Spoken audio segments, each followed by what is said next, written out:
হচ্ছে সবজি বাজার আমাদের বাঙালি মার্কেটের সবজি। এই দেখেন এই যে আমাদের কলা গাছের বাঙালি খাবার, কলা গাছের থোড়া 9 টাকা কিলো, 9 টাকা 50 পয়সা। এই দেখেন অবস্থা, সবজি বাজারের অবস্থা দেখেন।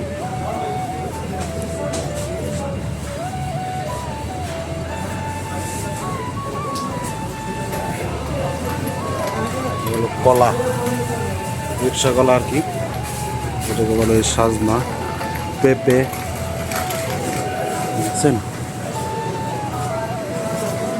এখানে আরো আছে দেখেন, মিষ্টি আলু আছে, এই মিষ্টি আলু। এটা আবার কি আলু রে? এটা মনে হয় মিষ্টি আলুই। হ্যাঁ, সাজনা কত কিলো? হাফ কিলো লইলে হলো আদা। এটা কি তা কিন্তু নিজেও খাইছি না, মনে চিনিও না এগুলা, দামও জানি না। এই যে এগুলো মিষ্টি আলু, এগুলো মিষ্টি আলু, এই যে প্যাকেটের মিষ্টি আলু। আর এদিক দিয়ে আছে এই যে দেখেন পাকা কলা, কাঁচা কলা।